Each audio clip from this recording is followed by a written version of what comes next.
In today's on-page SEO tools video, what I'd like to share with you is why I, as an SEO professional, have made the switch from Surfer SEO to Page Optimizer Pro. Now, right off the bat, I want to let you know there's no affiliate links. Nobody paid me to make this. I just wanted to answer the question of why, Chris, in past videos you're using Surfer, but now I always see you using Page Optimizer. So I don't want to waste any time. I want to break down the pros, the cons, and the main reason why I personally made the switch for my clients, for my own projects, why I do it. And I want to let you know first and foremost before I get into the comparison and why, the true reason why I made the switch is because when I'm breaking down on-page optimizations and I want to use a tool is there to speed up the process. That I already utilize. So when I weigh the tools, Surfer SEO versus Page Optimizer Pro, when I get a result back and I go in and I look at the optimizations that the tool is recommending, I want it to be as close as possible to what I would do myself, except for speed that up.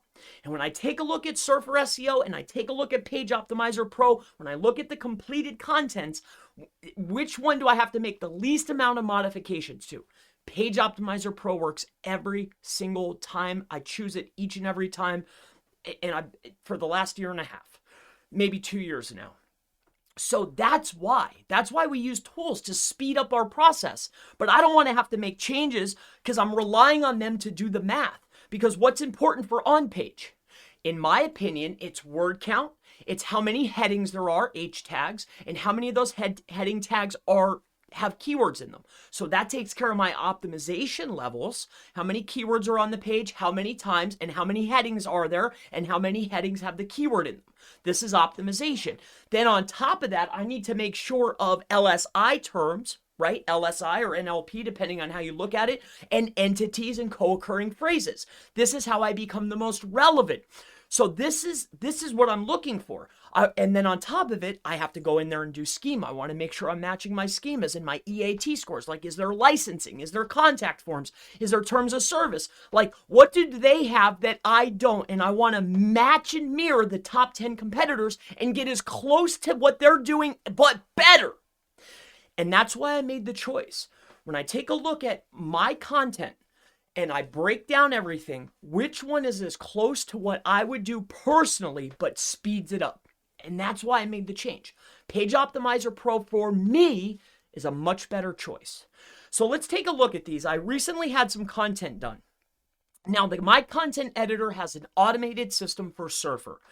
You push the content in there, and it automatically will go in there and add the phrases and keywords. It does it by itself. That's why I use her. It's really cheap. She does a good job.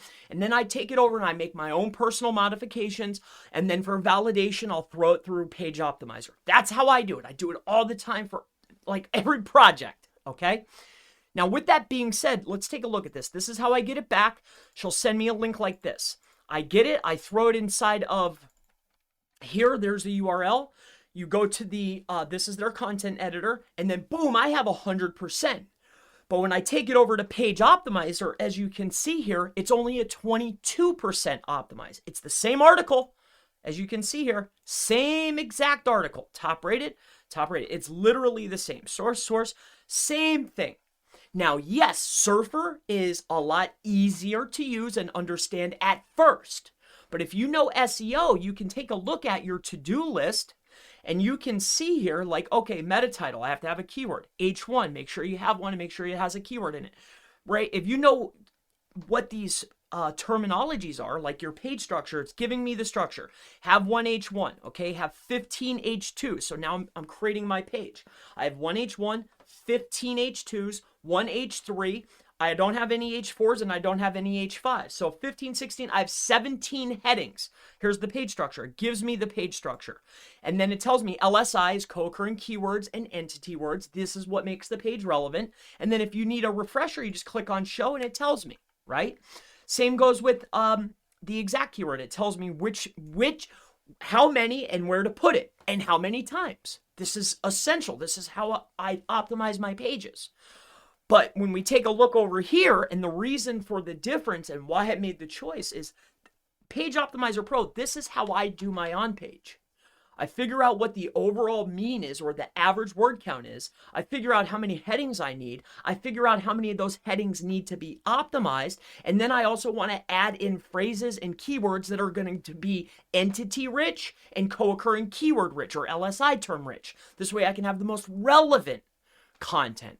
As of late, I've been taking the content from here, and then I have one more validation check, which is a site or a page tool called Inlinks. And I use that for a relevance score or an entity score, right? You can check that tool out on your own, but we'll talk about that another day. But with that being said, we have the same article, and they're breaking it down. They're telling me that I have 100%, and this is where I was having a problem.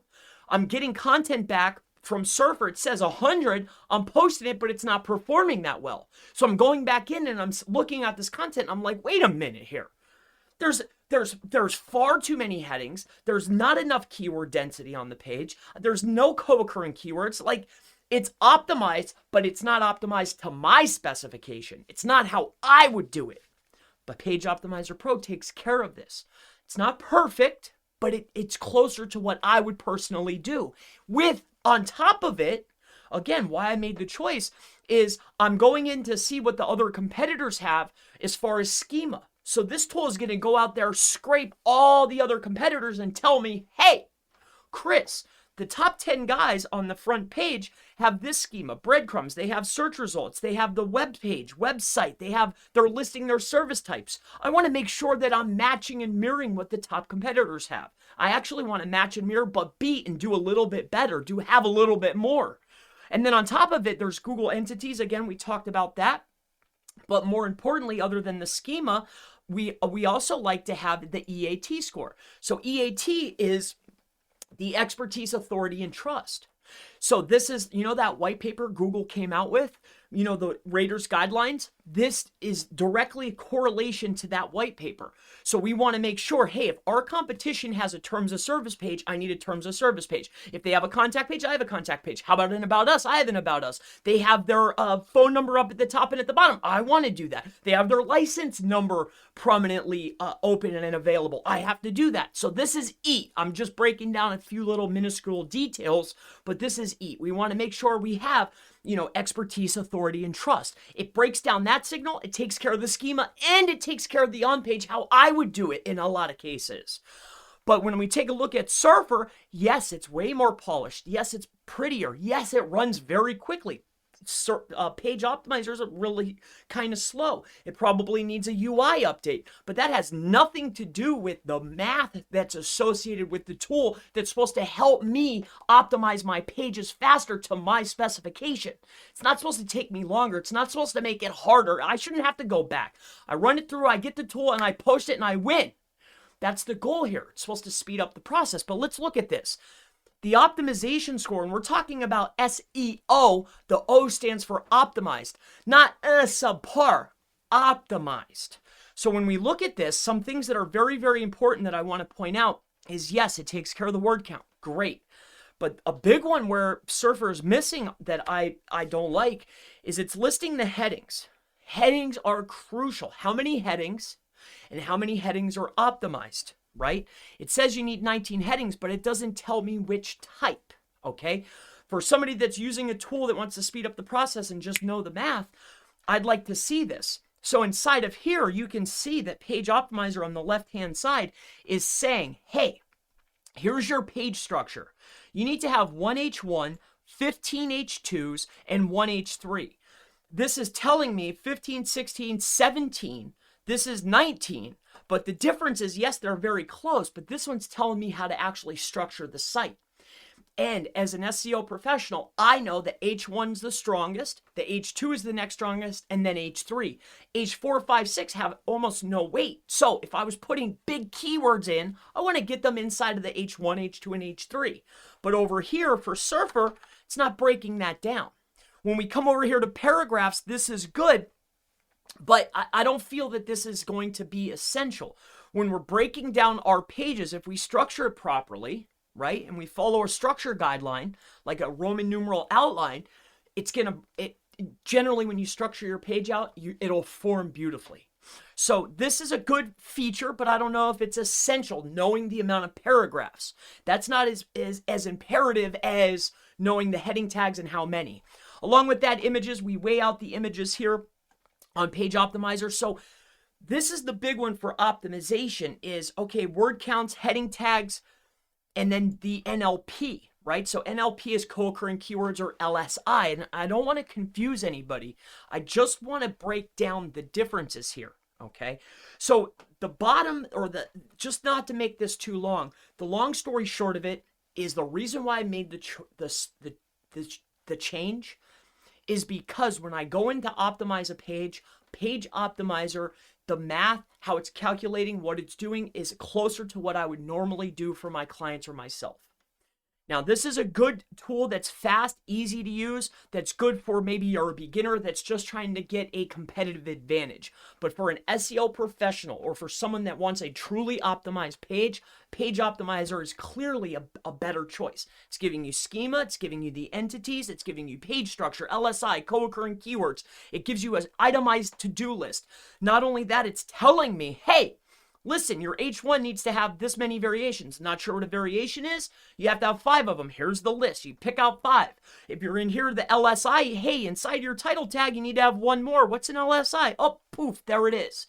So it's the same. This is just a list of words. It doesn't tell you how many words and where. It tells you how many, but not where, and which places are going to be the most potent for optimization scores. That's crucial here for optimization. How many keywords and where should I put them? And then on top of that, there's other work that has to be done to optimize on page, like schema, your entity association. You have to do this anyway. So I want it all in one dashboard. Page Optimizer Pro is a better choice for me. For me, hands down, there's no ifs, ands, or buts about it. My name's Chris Palmer. If you have any future questions related to Surfer or Page Optimizer and on-page SEO tools at all, if you want me to look at something, please ask in the section below. It's been an absolute pleasure, and I look forward to seeing you in the next on-page SEO Surfer versus Page Optimizer Pro video. Have a wonderful day.